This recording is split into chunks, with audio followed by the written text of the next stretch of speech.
A continuación, Noticiero Telesucesos. Clasificación A. Apto para todo público.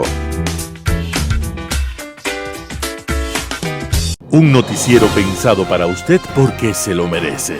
Nos acercamos a la realidad desde diferentes perspectivas. Noticiero Telesucesos. Primera parte del Noticiero Telesucesos con las noticias más importantes del día.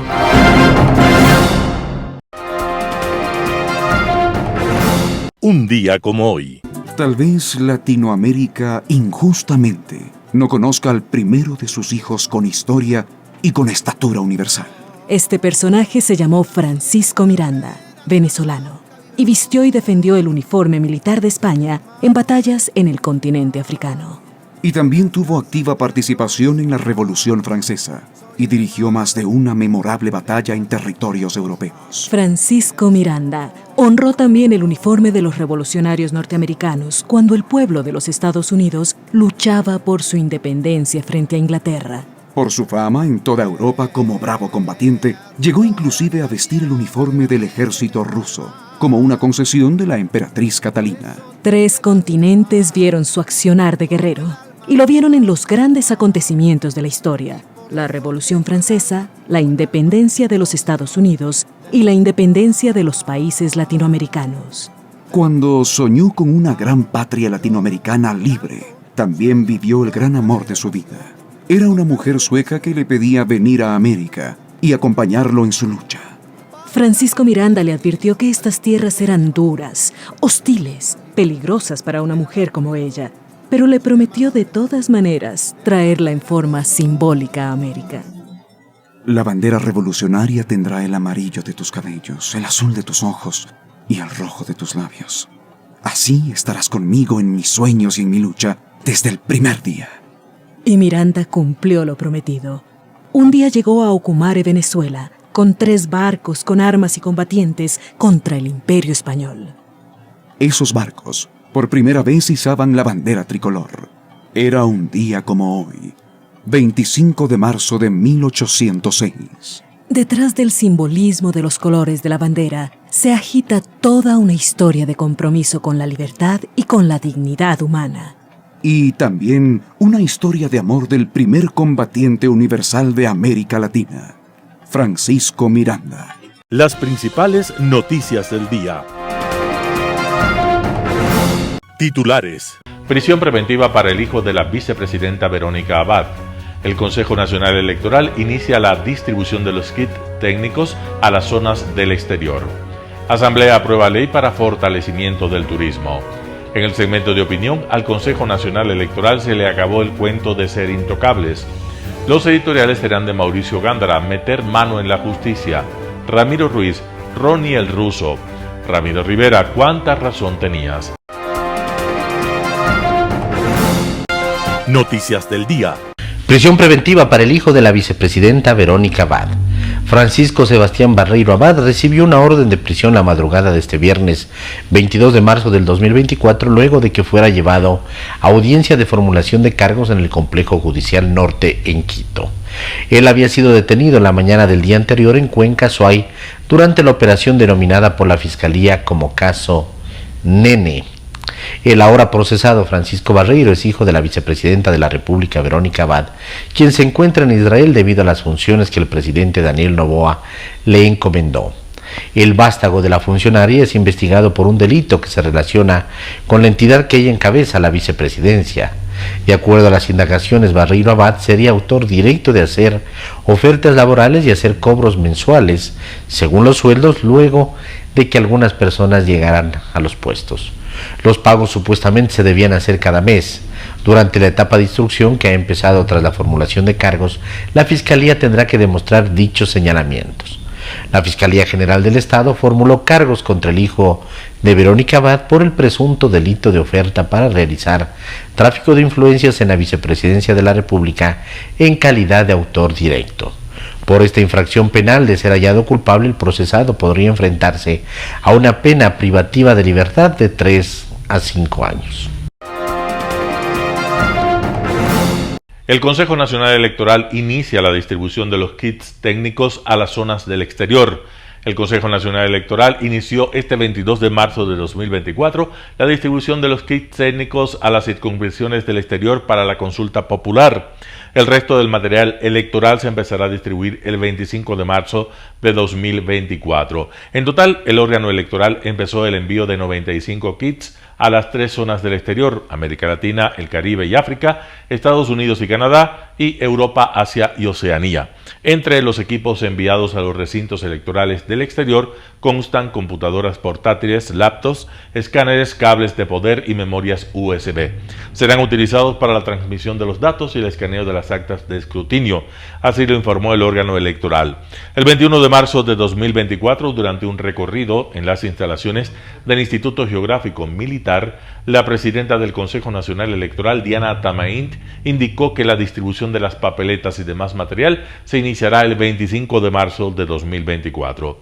Adelantó que en total se deberán imprimir 13.7 millones de papeletas y otros 17.1 millones de documentos, entre padrones, certificados de votación, entre otros. Hasta el momento, acotó, se ha impreso cerca del 8% del total de las papeletas. Según Atamaint, el proceso de impresión avanza contra tiempo, pero las autoridades confían en que se culmine dentro de los plazos de la ley para el inicio de la distribución del material en el país y en el exterior.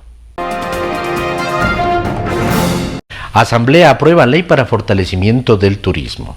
El presidente Daniel Noboa reaccionó con un breve mensaje sobre la aprobación del informe sobre el proyecto de ley para el fortalecimiento de las actividades turísticas y fomento del empleo. 83 votos a favor en el Pleno de la Asamblea Nacional lo hicieron posible la noche del 21 de marzo del 2024. El oficialismo sumó el respaldo del Partido Social Cristiano, de Construye y asambleístas independientes, mientras en su mayoría el correísmo votó en contra. La resolución se dio después de que intervinieron 14 legisladores en el segundo y definitivo debate. La legislatura remitirá el texto al Ejecutivo para que en el plazo de 30 días presente sus observaciones o lo envíe al registro oficial. Ecuatorianos, estoy muy contento porque hoy hemos cumplido con nuestra agenda legislativa de este periodo. Hoy se votó a favor de la quinta ley económica urgente, la ley de turismo, que le va a dar empleo a muchos jóvenes, así como va a reactivar la economía de zonas que hoy en día tanto necesitan de esa activación, pronunció el jefe de Estado. En la nueva ley se incluye que el presidente de la República puede disponer una reducción del impuesto al valor agregado IVA al 8% para el sector turístico en los feriados y que se cree un fondo de promoción y desarrollo de turismo que permita invertir en infraestructura turística para desarrollar una marca país. Entrevista del día. En Radio Sucesos estuvo Santiago Yepes, consultor minero y expresidente de la Cámara de la Minería. El tema del que habló: la situación en Palo Quemado, enfrentamientos por la explotación minera. Yo no soy vocero de la empresa. Yo sé. Sí, soy un defensor de unas actividades mineras industriales responsables. He sido presidente de la Cámara de Minería en algunas ocasiones. Lo que está pasando en Palo Quemado es algo que ha venido pasando y lo vamos viendo ya en el sector minero, que es gente ajena a la comunidad, tratando de generar caos y finalmente impidiendo el derecho legítimo de las comunidades a manifestarse dentro de un proceso de diálogo, de conocimiento, de consulta, a través del cual las comunidades deben manifestarse en relación al desarrollo de un proyecto que ha sido concesionado por el Estado. Ese es un tema súper importante. Concesionado por el Estado, que tiene un título, que tiene un titular minero atrás, que lo ejerce con responsabilidad, y que es el Estado el garante de que se cumplan absolutamente todos los condicionamientos dentro de lo que determina la ley ecuatoriana. No podemos permitir, menos aún en un inicio de una etapa preelectoral, que haya actores que tratando de hacer política, ¿no es cierto?, pretendan desestimar derechos que les corresponden a esas comunidades. Es un tema bien importante porque estamos en una época preelectoral y quien hace de portavoz un poco de todo lo que está pasando es el presidente de la CONAIE, que claramente ha manifestado sus intenciones electorales o políticas y que claramente maneja una agenda política.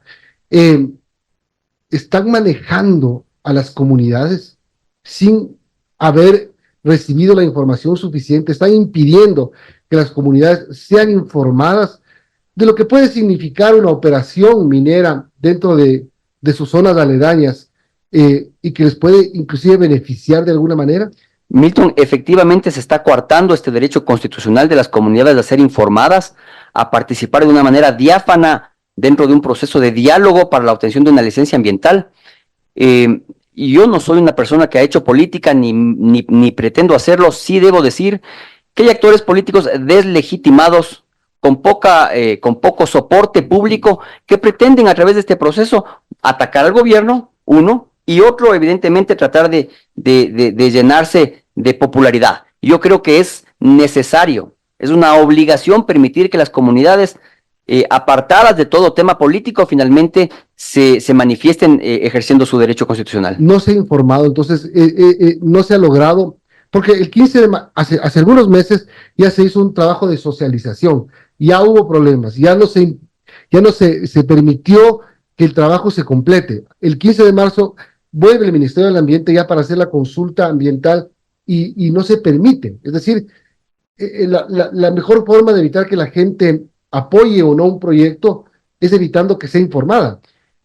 Es correcto, Milton. Si podemos notar cómo han venido actuando la oposición a la minería, sobre todo ciertos actores con intereses, quién sabe, con un trasfondo político o un trasfondo de minería ilegal, podemos notar que los momentos en que tratan de atacar a los proyectos es cuando pretenden iniciar una actividad de construcción o cuando pretenden iniciar una actividad de perforación, en momentos claves. Creo que es fundamental ratificar el hecho de la necesidad de que se permita a las comunidades participar.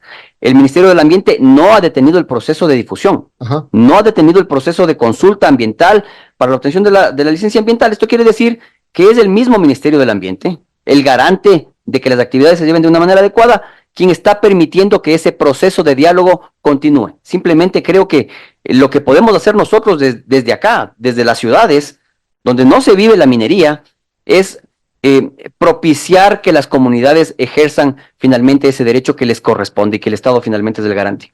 Ahora, no es la primera vez que pasa, ¿no? Es como sistemático. Hay un hilo conductor de la oposición a la minería legal.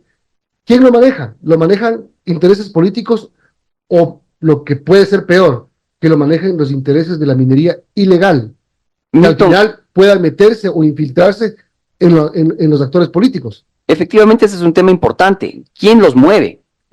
Hemos visto con claridad cómo sistemáticamente van atacando ciertos proyectos en ciertos momentos. Venimos del Canadá, en la feria minera más importante del mundo, donde se mueven más del 80% de los fondos mundiales destinados a actividades de exploración. Ha estado el presidente de la República. No es extraño, y ya ha pasado muchas veces que actores opositores al sector minero comienzan a generar caos dentro de este momento importante. Eddie Llanes, exgerente del Metro de Quito, habló en Radio Sucesos sobre los problemas en las operaciones del Metro de Quito. Veamos la nota. Lamentablemente esta falla se está volviendo repetitiva. Si miramos hacia atrás, en enero se paró un día, en febrero se paró también y ahora en marzo también. Entonces, estamos teniendo una falla cíclica que más o menos está ocurriendo entre 27 y 30 días. 3 en los primeros 100 días del metro. Así es, una al mes, básicamente. Claro. Entonces, eso significa que no todos los sistemas están a punto o que no todos los sistemas tienen mantenimiento. Y creo que es más la segunda causa, porque hay que recordar que el contrato de operación con la empresa operadora internacional es para operar, no para mantener. Entonces, esto significa que recién el Metro de Quito, a partir de abril, mayo, no lo sé, sacará los pliegos para contratar el mantenimiento de todos los subsistemas. La falla crítica que está teniendo este momento el metro es el sistema de comunicación. Ayer ya se comentó algo de que la comunicación entre los trenes, el puesto de control central y las estaciones falló y por eso se demoró 2 horas en volver a levantarse. ¿Qué es el sistema de comunicación? A ver, uno de los subsistemas del metro es la comunicación ferroviaria, que se hacía o se hace a través de un sistema Tetra. Es un sistema probado a nivel mundial, es un sistema que se usa mucho en Europa, que es de donde nos ayudan a diseñar, pero que lamentablemente no está funcionando bien. Habrá que ver si hay fuga de señal, si alguien está usando los canales de manera inadecuada, o si es que una mala decisión que se tomó hace años atrás podría ser la causa. ¿Cuál fue la mala decisión? Hace muchos años atrás conversábamos que el sistema de seguridad del metro, la comunicación del metro, debía hacerse cumpliendo el estándar nacional, es decir, contratando el cable P25 o la tecnología P25, que es un sistema troncalizado que usa la policía, los bomberos, la fuerza pública en el Ecuador. Ese convenio con CNT se deshizo y se tomó la decisión de que los canales de seguridad también se lo haga a través de la radio Teta. Esto podría estar sobrecargando el sistema, puede ser una alternativa, porque no tiene sentido que el metro operando al 50% de capacidad tenga fallas en la comunicación. ¿Qué tiene que ver la capacidad del metro? Es decir, cuando se refiere al 50% de capacidad, es al 50% de ocupación. No, ¿no? Al 50% de su capacidad de transporte en operación. Los trenes están diseñados, o el sistema de señalización ferroviario está diseñado para operar a una distancia máxima de 3 minutos entre tren. Ajá. Es decir, ahorita se está operando a 5 a 6, al 50%. ¿Por qué? Porque todavía no hay la demanda suficiente, porque quizás no todos los trenes están a punto. Hay que ver las bitácoras de los trenes para ver si todos están operando o no. Puede ser que haya trenes, usted recuerda que hubo un tren que se quedó paralizado por una palanca que accionó un usuario. El protocolo indica cómo recuperarlo, que eso fue antes. Eso fue antes, claro. Eso fue antes, sí. Cuando estaban haciendo las pruebas. Exactamente, pero nunca se explicó qué pasó con ese tren. Entonces, ese tipo de detalles es lo que no permite operar al 100%. No está habilitado del todo todos los subsistemas, no siempre hay ventilación, no solo dentro de los trenes, sino también en las estaciones. Hay ciertos sistemas, por ejemplo, que no se está usando. En la estación de San Francisco hay unos detectores de contaminación, en el caso de que entre polvo, para activar sistemas de ventilación en el pasillo que va del viaducto 24 de Mayo a la estación. Eso no se está usando. Desconozco si se está o no probando o haciendo un movimiento que es obligatorio de todos los subsistemas de emergencia, que deberían ser prendidos por lo menos 2 veces a la semana. Pero si no está contratado el mantenimiento, que es el problema crítico, ¿quién lo hace y con qué capacidad lo hace? ¿Quién hace el mantenimiento si es que no hay un contrato de mantenimiento ahora? En este momento nadie. Esa es lamentablemente la realidad. Y el mantenimiento incluye lo que usted acaba de detallar y qué más. Porque cuando uno escucha mantenimiento, escuchas limpieza, aseo, higiene, ese tipo de cosas que también son importantes, pero hay detalles más técnicos. Hasta hace 15 días no había limpieza de trenes. Yo lo dije públicamente también en una radio y sí presenté mi queja porque no está bien que los trenes estén sucios. Y hacía una comparación quizás hasta odiosa, diciendo que hay buses de superficie que están más limpios que los trenes. Porque lamentablemente tomamos videos, tomamos fotos donde los trenes estaban bastante sucios. Ya hoy los vemos más limpios. Esto puede ser porque no está activo el túnel de lavado que está en Talleres y Cocheras. Hay un túnel que se sirve específicamente para lavar de forma automática los trenes. Por alguna razón, no sé si lo están usando o no. Entonces, todos estos puntos se da porque los temas de mantenimiento no están contratados. Mantenimiento no es solamente parar, arreglar el tren cuando se daña. Hay mantenimientos preventivos. El Impacto Informativo, Alejandro Zavala, consultor político, habla acerca de la credibilidad que tiene el presidente Daniel Noboa. Escuchemos qué es lo que dijo. Lo que yo sí me asombro primero es la extemporaneidad del artículo, ¿no? Porque si esto hubiera salido como noticia en el tiempo, uno hubiera dicho, bueno, eso de pronto puedo creer. Pero yo lo que más remarco es la pobreza. Quizá tomando en cuenta que la prensa española es muy asidua, es decir, claro, estas cosas no se le van. Claro, y además la pobreza periodística del artículo, o sea, hay cámaras del restaurante, cámaras del hotel, cámaras de la ciudad, 50 guardaespaldas y no tiene una sola fuente. Todo es contado la historia que hay que creerle al periodista, o sea, es bien raro, es bien extraño. Yo no sé por qué el periódico tampoco habría por qué mentir, pero a mí me parece que por lo menos como ejercicio periodístico es bastante deplorable. Evidentemente esto en Twitter es lo que es comida para Twitter, o sea, todos sabemos red social que es Twitter y esto es comida para todo. Yo no creo realmente que esto para la vuelta de mañana se haya terminado, no le veo una cosa así como de trascendental importancia, ni creo que a la gente ni al gobierno le afecte mucho. El gobierno ha salido a desmentirlo. Creo que mañana habrá alguna otra cosa en Twitter como para burlarse o para hacer memes o para reírse de. Pero además de, como decía, el cargamontón de Twitter de hoy, hay el pedido de un legislador, pues para que se explique el incidente. Se ha llamado nada menos que a la canciller para que vaya hasta el plenario legislativo y que explique qué es lo que ha sucedido. En efecto, la Cancillería ha negado esto. Desde España, oficialmente, no hay verificación de lo sucedido. El gobierno español dice, no hemos registrado ninguna queja.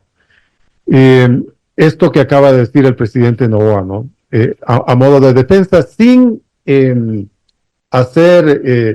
sin referirse al incidente. Él dice, me van a dar palo, tengo que aguantar cualquier palazo. La Secretaría de Prensa también ha negado. Entonces, bueno, esta es la respuesta oficial. Yo lo que creo es que realmente, te voy a ser honesto, Edgar, me parece una vergüenza los asambleístas queriendo hacer plataforma política de todo. ¿Qué va a ir a decir la canciller? Lo mismo que estás leyendo en el comunicado, pues exactamente va a replicar el comunicado en su comparecencia, va a decir que es falso, va a decir que no hay pruebas, va a decir que el presidente no ha estado ahí, que el gobierno español no ha dicho nada y se acabará la comparecencia. Es esta desesperación de los asambleístas por hacer plataforma política cuando deberían estar preocupados de cosas más serias. Por eso es que la asamblea casi siempre termina con unos índices de popularidad vergonzosos, porque de ellos no se espera plataforma política, se espera leyes, se espera procesos de fiscalización serios, se espera proyectos que ayuden a la circunstancia en la que estamos, y sin embargo ellos se detienen en estas cosas. Es prácticamente el día del bizcocho trasladado a Madrid, es así. O sea, a mí me parece terrible que ya paren un rato con este tema de hacer plataforma de absolutamente todo. Detengámonos un poco, quizás sea una de las últimas ocasiones en que podamos hablar de esto, ¿no? ¿Por qué sale 2 meses después? ¿Por qué justamente ahora? ¿Por qué al día siguiente, no es cierto? Porque estamos hablando de la visita de Daniel Noboa en enero. ¿Por qué al día siguiente que ocurrió eso, a las pocas horas, no salió El País, que es un periódico mundial, no solamente español? ¿Por qué no salió la radio televisión española? Estas cosas no se pierden porque se trata de un jefe de Estado, ¿no? Y sobre todo, ya que el tema sale 2 meses y nos seguimos preguntando por qué ahora, España no es que lo niega, pero no se da por entendido. Pero yo lo que creo es que no lo niega ni la firma, no se da por entendido. Claro, o sea, no tiene nada que ver. Yo lo que digo realmente es que esto va a sonar feo, pero va a tocar hacer periodismo de periodistas. ¿Qué es el periodismo de periodistas? Pues preguntarles al periódico de dónde se les ocurre publicar una noticia que ya no es noticia de hace 2 meses, de un evento que no pasó hace 2 meses, y no solo eso, sino decirle, oiga señor, pero ¿cuáles fueron sus fuentes? Porque ahí lo que está poniendo usted no son fuentes, no hay ningún registro fotográfico, ni un video, ni una fuente oficial que lo diga. 50 guardaespaldas dicen que hay, no se consiguió uno solo. Un panorama de noticias para su estatura intelectual.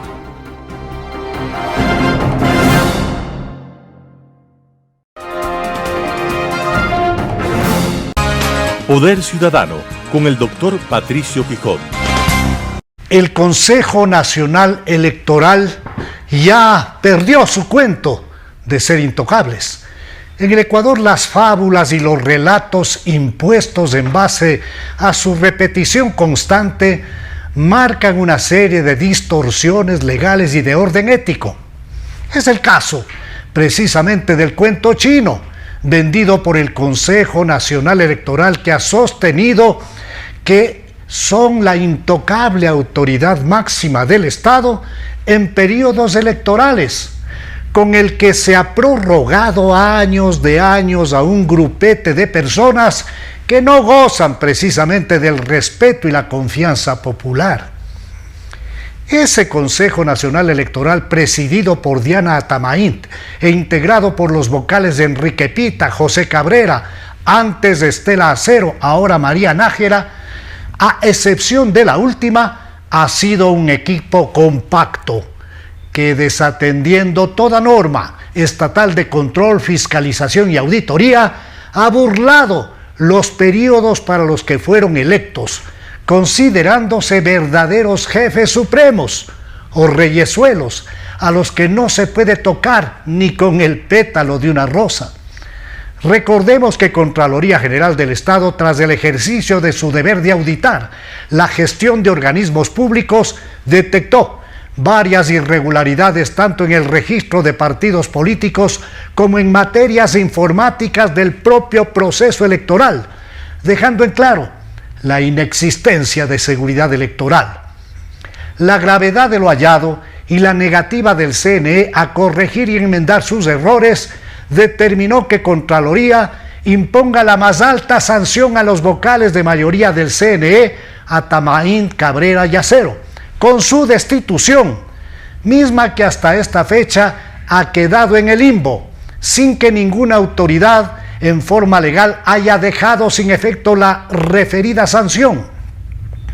Atendiendo una iniciativa del consejero Juan Esteban Guarderas, el Consejo de Participación Ciudadana y Control Social formuló una consulta formal al Procurador del Estado, quien consideró que el Consejo de Participación Ciudadana debe continuar con el proceso de selección mediante concurso para la renovación de integrantes del CNE, rompiendo ese cuento chino de que en periodo electoral son intocables.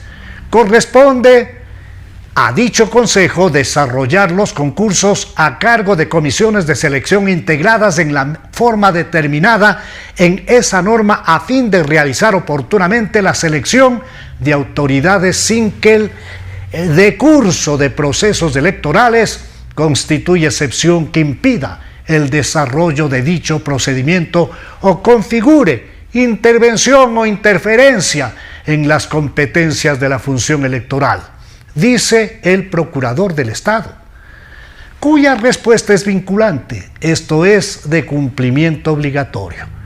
La Constitución de la República del Ecuador dispone al CNE que se integre por 5 consejeros principales que ejercerán funciones por 6 años y se renovarán parcialmente cada 3. El plazo para la primera renovación, en la que debían dejar los cargos 2 vocales de ese organismo electoral, venció el 18 de noviembre del 2021, pero el Consejo de Participación Ciudadana no concretó el proceso de renovación en razón de que se había iniciado un periodo electoral.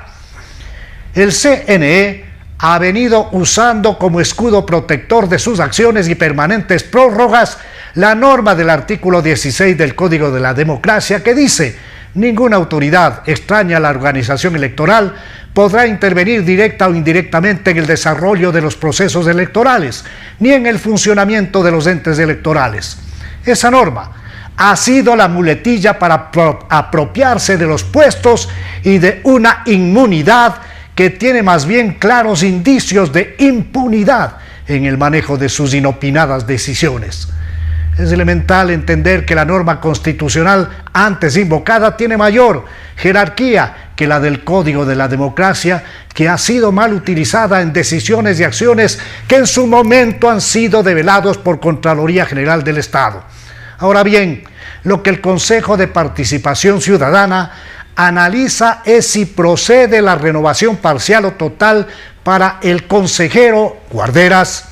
La renovación debe ser total, y yo coincido con él, no solamente por ahorro procesal de recursos económicos escasos, sino porque los periodos han fenecido hace rato y el país requiere con urgencia jueces electorales que no respondan a interés político alguno, que no sea la seguridad electoral y el respeto a la voluntad popular expresada en las urnas.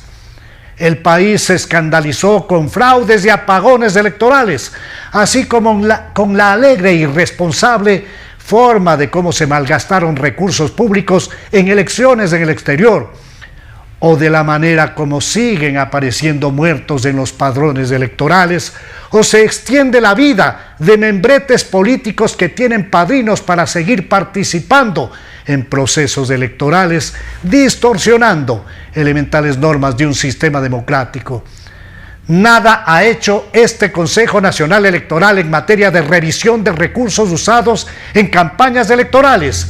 No se ha dicho una sola palabra relacionada al lavado de dinero sucio de narcomafias en procesos electorales. En suma, nunca se ejecutó la destitución legal de Atamaín Cabrera Yacero. El país exige seguridad electoral. Por ello considero lo más adecuado proceder a la renovación integral del Consejo Nacional Electoral a efecto de que en las elecciones generales del 2025 el Ecuador cuente con un nuevo órgano electoral que tenga la capacidad legal y moral de recuperar respeto, credibilidad y confianza. Editorial. Meter mano en la justicia. Mauricio Gándara, El Universo. Esta fue la propuesta del presidente Rafael Correa con la que empezó la debacle del sistema judicial ecuatoriano, propuesta que la sometió a consulta popular para que el pueblo le diera los plenos poderes para hacerlo, como en efecto lo hizo. La anterior Corte Suprema era muy respetable, apolítica, con juristas como José Vicente Troya, conocedor del sistema judicial, Hernán Salgado, maestro del derecho constitucional, Fernando Casares, profundo penalista, y así todos. Al ver este telenovelón nauseabundo que se nos presenta diariamente por capítulos, con los entretelones de cómo se ha manejado la justicia desde los altos mandos, desde sus operadores inmediatos, en entendimiento con la mafia que maneja los hilos desde las cárceles, creo que para deshacer lo que estamos presenciando hay que recurrir al mismo método, una consulta popular para reorganizar la totalidad de la función judicial. Un mal estructural tan extraordinario no se puede solucionar con medidas ordinarias. Se aprecia lo que está tratando de hacer el Consejo de la Judicatura interino, integrado por suplentes, pero su presidente interino ha reconocido lo difícil de la tarea al manifestar que los actuales jueces están blindados. Con la autorización del pueblo se constituiría una comisión de juristas, independiente de los actuales poderes estatales, partidos políticos, para seleccionar y designar a los futuros jueces con base en méritos de conocimiento y honradez acrisolada. Podría pensarse en una comisión de juristas de Naciones Unidas para supervisar el proceso, lo que constituiría un reconocimiento internacional. En el concurso de méritos podrían participar los actuales jueces no involucrados en los escándalos. Hay gente proba, hay gente preparada. La comisión seleccionadora estaría integrada por miembros de la academia, de las facultades de derecho, de los colegios de abogados. La lucha contra el crimen organizado realizada por las Fuerzas Armadas y la policía, que ha devuelto tranquilidad a la ciudadanía, se vería en gran parte frustrada si no hay una reorganización de la función judicial que designe jueces probos que no liberen a los delincuentes con acciones de protección amañadas. Los casos Metástasis y Purga, presentados valiente, temerariamente, por la fiscal general, abren la oportunidad para la reorganización de la función judicial, donde se ventilan no solamente los casos que interesan al Estado, sino los que conciernen, más importante todavía, a la vida diaria. Si en el gobierno de Correa se metió mano a la justicia para consolidar su dominio total del Estado, en el que designó al presidente del Consejo de la Judicatura para seleccionar a jueces que se sometan a sus instrucciones, el actual presidente Noboa tiene la oportunidad de romper esas cadenas que oprimen y degradan al Poder Judicial e iniciar una nueva era. El presidente y la fiscal general Diana Salazar gozan de aceptación general y no deben desperdiciar la oportunidad. El presidente puede pedirle al pueblo en consulta los poderes necesarios. Si no lo hace, su gobierno será intrascendente. Mauricio Gándara, El Universo. Ronnie el Ruso, artículo de Ramiro Ruiz. El caso Metástasis es una radiografía de cómo el narcotráfico se ha tomado las instituciones del Estado. Con dinero ilícito operan desde los organismos judiciales y políticos. El propósito es conseguir la impunidad en algunos casos. Así explicó la fiscal general de la Nación, Diana Salazar Méndez. Uno de los operadores corruptos es el político Ronnie Javier Aliaga Santos, ex pandillero de los Latin King, que formó parte de las Juventudes de Alianza País, legislador alterno y titular por la Revolución Ciudadana. Ronnie, el Ruso, militante del correísmo y ahora prófugo de la justicia por su vinculación en el caso Metástasis. El Ruso transitó de las filas de la pandilla y agrupación urbana a las filas del correísmo, con sus banderas como Alianza País, Centro Democrático, Fuerza Compromiso Social y Revolución Ciudadana. Desde las juventudes de la lista 35 apoyó las campañas presidenciales y locales. En el 2017 estuvo de candidato para asambleísta de la circunscripción 1 de Guayas como alterno de Sofía Espín. Ronnie Aliaga fue el ejecutor de Norero en la asamblea. Sin embargo, en noviembre del 2018, Espín fue destituida del cargo y Aliaga lo reemplazó. Desde esa fecha, subió en la política populista del correísmo. Para las elecciones del 2021, Ronnie Aliaga buscó la reelección como asambleísta titular. Consiguió el cargo de asambleísta y también fue electo como tercer vocal en el Consejo de Administración Legislativa CAL. En la Asamblea Nacional, Aliaga fue uno de los emisarios del correísmo. Se dedicó a denunciar supuestos casos de corrupción y amenazas en su contra. A inicios del 2019 denunció al presidente Lenín Moreno por supuesto fraude fiscal, corrupción y lavado de activos. Entonces inició el caso INA Papers, ahora Sinohydro. Este caso de corrupción comenzó con las investigaciones periodísticas del diario El Universo. El ruso viajó a España y verificó la existencia de un departamento que supuestamente pertenecía al mandatario Lenín Moreno. Demostró la certeza de sus denuncias. A raíz de aquella prueba, Aliaga denunció que recibía amenazas de muerte en su contra.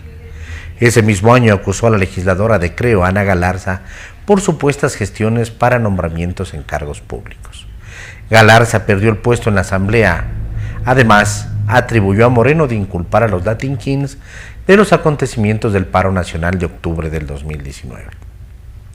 Solicitó juicio político contra el contralor subrogante Carlos Rufrío, denunció a la presidenta de la Asamblea Elizabeth Cabezas y a la ministra de Gobierno María Paula Romo por presunto tráfico de influencias, incluso a la fiscal general Diana Salazar por supuestas amenazas. Estados Unidos le retiró la visa a Ronnie Aliaga. Se publicaron incriminaciones en su contra. La principal, una foto calificada por el fallecido Fernando Villavicencio como la foto de los tetores en la piscina, que ubica a Aliaga en los mismos círculos que Javier Jordán, prófugo de la justicia por supuestos vínculos con el narcotraficante Leandro Norero y otros personajes asociados a la corrupción. ¿Quiénes son los pandilleros compañeros del ruso Aliaga? Los Latin King es considerada una de las pandillas más grandes del mundo. En la actualidad se estima que solo en Estados Unidos más de 25,000 delincuentes forman parte de esa pandilla. Además, hay Latin Kings en toda América Latina. También en Europa, en Ecuador. La organización se creó el 11 de noviembre de 1992 en el Parque de los Gallos, un conocido espacio asentado en la avenida 1 de Mayo en el sur de Quito. Se concentró la mayoría de sus miembros en Guayaquil. Esta organización callejera tiene una amplia historia de violencia y muchos de sus líderes están en la cárcel. Se dedican al tráfico de drogas. Según fuentes carcelarias, ellos habitan y mandan en 3 pabellones de la penitenciaría del Litoral, el 1, el 3 y el 11. El ruso ha sido un excelente operador de la narcopolítica. Trabajó con eficacia suprema en la penetración de narcotráfico en la justicia, la Asamblea Nacional y las fuerzas del orden ecuatorianas. Ruso, al fin, un remedo de barrio del estilo de Correa, charlatán, miedoso, autoritario, narcotraficante y matón. Artículo de Ramiro Ruiz. ¿Cuánta razón tenías? Ramiro Rivera, El Comercio. En una larga conversación con un grupo de comunicadores, habías el ejercicio de la presidencia de la Comisión de Fiscalización y Control Político, suministraste una copiosa información acerca de los negociados petroleros, de la descomposición institucional y las complicidades delictivas, las andanzas de los tetones de la piscina y sobre todo la ligadura entre la política, el crimen organizado y los cárteles de la droga. Con nombres y apellidos, pelos y señales. Ya eras candidato y tu imagen crecía y crecía. En una esquina de la sala puse mi mano en tu brazo y dije, si públicamente dices todo lo que sabes, ¿no crees que tu vida corre peligro? Convendría primero llegues al poder y ahí se ataque a la corruptela. Con la firmeza de la razón y tu brío dijiste, no les tengo miedo. Tu vocación de periodista de investigación te costó una cruel persecución del caudillo autoritario. El tesón de tu convencimiento y la potencia probatoria de las evidencias te permitió hablar de las andanzas de Birbones a los que vapuleabas, de los operadores que engrasaban la imponente maquinaria de corrupción. No imaginamos la dimensión asquerosa de jueces con tarifa y dinero provisto por las mafias, que emitían medidas cautelares, habeas corpus y habeas data al servicio de los ampones. Aún la intermediación de placer erótico a cambio de retrasos, dictámenes o un fajo de billetes. Entonces llegaron las amenazas y los matones a sueldo acabando con tu vida. Pero no pudieron silenciar tu voz que taladra la memoria colectiva. Metástasis y Purga amontonan la evidencia irrebatible de tus denuncias. Te asesinaron. Solo falta saber quiénes ordenaron. Algunos están procesados y alguien ya fugado. Entonabas la canción de Sabina, Noche de Bodas. Contigo gano el quiero, la guerra del puedo. Los que ordenaron tu muerte ahora se mueren de miedo. Entendiste que ser cobarde no valía la pena, pero no te importó. Que ser valiente nos salga caro. Fernando Villavicencio, no callaron tu voz, tampoco serás el olvido. Cuánta razón tenías. En poco tiempo, el tiempo que ha dado la razón y la historia a un sitio de resplandor perdurable. Ramiro Rivera, El Comercio. Noticias internacionales. Estados Unidos prepara su propia resolución de alto al fuego en Gaza ante el Consejo de Seguridad de la ONU. Estados Unidos está preparando su propia resolución para un alto el fuego en Gaza ante el Consejo de Seguridad de la ONU. El anuncio viene después de que Estados Unidos rechazara varias resoluciones de tregua en el Consejo de Seguridad de Naciones Unidas, alegando que no permitirían lograr una paz sostenible. Mientras tanto, otros 10 miembros del Consejo están redactando su propia resolución para un alto el fuego en caso de que fracase la propuesta estadounidense. El secretario de Estado de Estados Unidos ha dicho que su país no apoya una operación israelí en la ciudad de Rafah, donde 1,5 millones de palestinos han buscado refugio. A major military operation in Rafah would be a mistake, something we don't support, and it's also not necessary to deal with Hamas, which is necessary. We're going to have an opportunity next week to share in detail that view with our Israeli counterparts and to lay out our views on how to deal with the problem differently. En la franja de Gaza siguen los combates mientras la población gazatí sufre una crisis humanitaria cada vez más grave. El jefe de la Organización Mundial de la Salud ha dicho que solo con más cruces terrestres se podría evitar la hambruna. El primer ministro israelí Benjamin Netanyahu ha dicho en varias ocasiones que la guerra no terminará hasta que consigan destruir a Hamas. Casi 32.000 palestinos han muerto en Gaza desde el inicio de la guerra en octubre.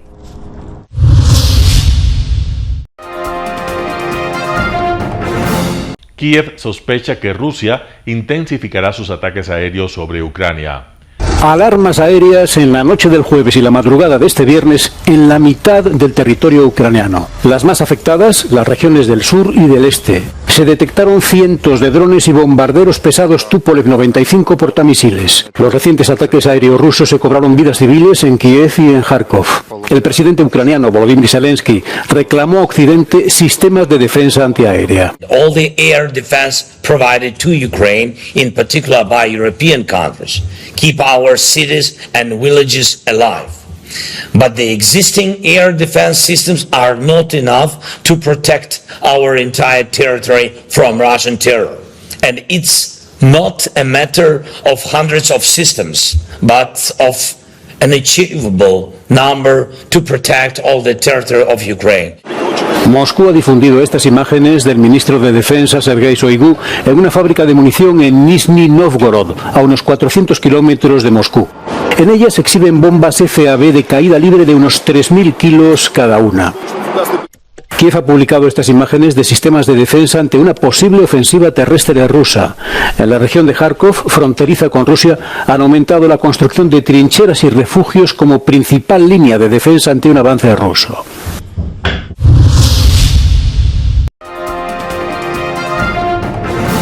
En Argentina, menos asado y más pollo en el país de las vacas.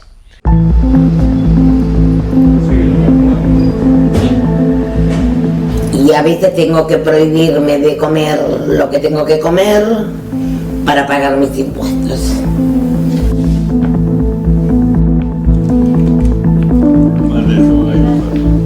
Tratamos de por lo menos cambiar un poco el hábito alimenticio, no tanta carne. Aunque María Cristina y Marcelo ni siquiera se conocen, sus vidas tienen algo en común. Ella es jubilada y vive sola. Él es profesional de la salud como su esposa y vive junto a su hija de 7 años.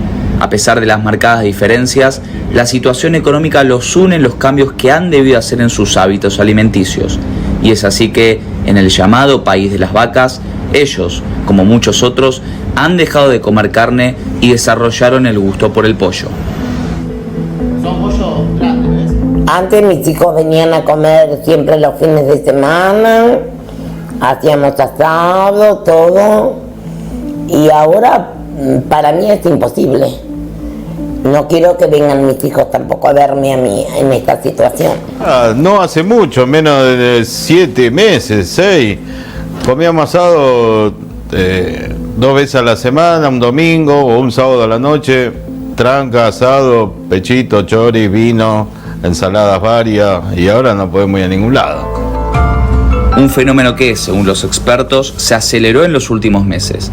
Hace 2 años, la Organización de la ONU para la Alimentación y la Agricultura, la FAO por sus siglas en inglés, ubicó a la Argentina como el país con el mayor consumo de carne vacuna per cápita del mundo, con 46,9 kilos. Pero ahora, por el aumento de los precios, en los últimos 2 meses el consumo de carne se redujo en aproximadamente un 12%, tal como reveló la Cámara de la Industria y Comercio de Carnes y Derivados de la República Argentina. Lleva por unidad, no más que por cantidad. Y que no le alcanza, que lleva para el día, come carne 1 vez, 2 veces por semana. Se consume bastante pollo. En el último año, el precio de la carne aumentó un 307%, según reveló un informe del Instituto de Promoción de la Carne Vacuna Argentina. Cifra que inclusive superó a la inflación anual del país, que se ubicó en 211,4%, de acuerdo a las cifras oficiales. Muy bien. El ir al supermercado es traumático, porque todo es más caro. El presidente Javier Milei aseguró que la inflación disminuirá gradualmente en los próximos meses. Muchos confían en que esta proyección se haga realidad, pero temen por el futuro de sus finanzas personales y gastos diarios. Aumentan todos los días los precios. Aumentan todos los días los precios. Todos los días. Es mucho dinero. Más para una jubilada. Gonzalo Báñez Villar, Voz de América, Buenos Aires, Argentina.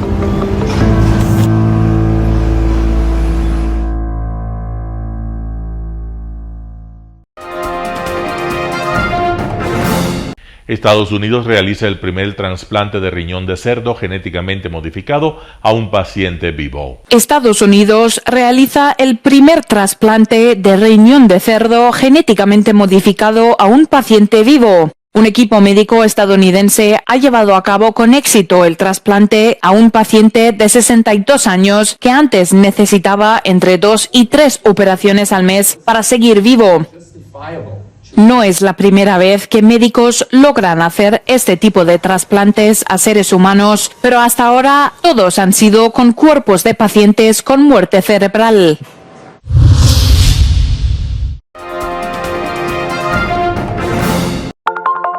Telesucesos, Canal 29 UHF de la ciudad de Quito. Un canal de televisión abierta, siempre inédito, para una audiencia especial. Somos cultura, educación, salud, opinión calificada, normas de vida. Y todas las tardes, de lunes a viernes, desde nuestros estudios en Arena Telesucesos, escenario propio destinado a promover el deporte.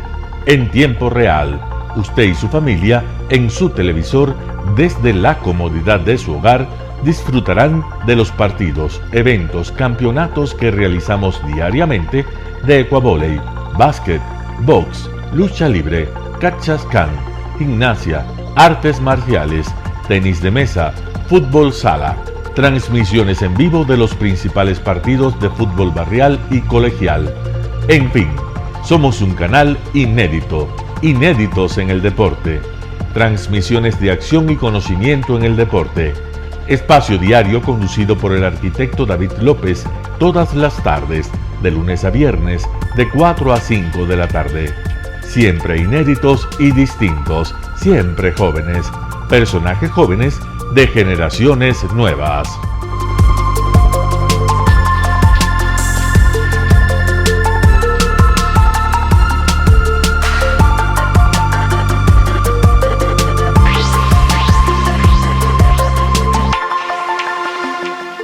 El término arena dejó tiempo atrás de ser sinónimo de muerte. Hoy es un espacio de vida, de desarrollo de una de las actividades básicas del comportamiento humano, el deporte, que quizá, como ninguna, moviliza sentimientos y emociones, elimina como principio la violencia, intereses personales, trampas, desunión e intrigas. El deporte, con sus valores, solo deberá entregar mensajes de bien para mejorar las actuales estructuras sociales y políticas en deterioro en las que vive nuestro país. Hoy entregamos a nuestra audiencia de la ciudad de Quito deportes y en especial a la parroquia de Calderón, uno de los sectores populares de mayor desarrollo de la ciudad, con una población estimada en 1 millón de habitantes que están en contacto diario con el canal 29 UHF, presente con sus instalaciones deportivas en Llano Grande, su centro de gravedad. Telesucesos, desde nuestro estudio principal y en el de Arena Telesucesos, es el único medio de televisión que transmite de lunes a viernes 4 horas diarias de diversos eventos y novedades deportivas: el ecuavóley, básquet, tenis de mesa, halterofilia, taekwondo, esgrima, box, cachascán, gimnasia olímpica. Pueden ser observados en Canal 29 UHF y en todas las redes sociales en su televisión, sin ningún costo, desde la comodidad de su hogar, en nuestro canal y en las redes sociales. Arena Telesucesos es el escenario en donde el deporte tiene vida. Nuestros invitados y jugadores están en la cancha junto a usted y como nunca antes en la pantalla de su televisor, acercándole a un espectáculo inolvidable de luz, color y fiesta. Por fin usted encuentra el deporte que practica y que nunca es transmitido ni considerado por otros medios de comunicación con la importancia que nosotros le damos. El ecuavóley es el gran protagonista en una cancha con todos los estándares y comodidad para su práctica. Es el único deporte ecuatoriano con partida de nacimiento ecuatoriana. Somos inéditos, nos acercamos al deporte popular de nuestra gente que comparte nuestros esfuerzos. En Arena Telesucesos, aparte del atractivo de los eventos deportivos que transmitimos con nuestra señal a los televisores de su hogar, también entregamos muchos de los valores que encierra el deporte y en especial privilegiamos nuestra identidad nacional en el ecuavóley, jerarquizando su presencia como el deporte con partida de nacimiento en nuestro país. Telesucesos no solo entrega en su programación de deportes un espectáculo, sino que impulsa, privilegia y exige a quienes participan que sean parte de los valores y méritos que el deporte encierra: esfuerzo, superación, perseverancia, respeto, solidaridad, compañerismo, disciplina, puntualidad, sana competencia, honradez en la cancha y fuera de ella. La práctica deportiva siempre generará beneficios positivos para su cuerpo y entregará salud estable, pero refuerza además la identidad personal y premia siempre el éxito conseguido. Estamos entregando a nuestra ciudad con Arena Telesucesos un esfuerzo más de un medio que es fiel a su identidad y que a través de sus contenidos de salud, cultura, opinión calificada y ahora deportes, pretende difundir lo que, aparte del entretenimiento, requiere nuestra gente. Lo hasta ahora realizado está hecho con mucho esfuerzo, pasión y el entusiasmo de nuestra parte, de nuestros empleados, trabajadores y pequeños empresarios que creen en nuestras motivaciones. Hemos dado los primeros pasos para este proyecto que seguiremos haciéndolo gracias a ustedes. Telesucesos, siempre inédito, nuestro canal online a la vanguardia tecnológica, 24 horas de programación continua a través de Internet. Telesucesos Internacional. En el Ecuador y en el mundo, Telesucesos Internacional. ¿Cómo lo sintoniza? Ingresando a www.telesucesos.net. Telesucesos Internacional. Telesucesos, el canal de televisión siempre inédito. El noticiero Telesucesos es retransmitido de lunes a viernes a las 7 horas por Radio Planeta Sur 106.1 FM de la ciudad de Loja. Noticiero Telesucesos.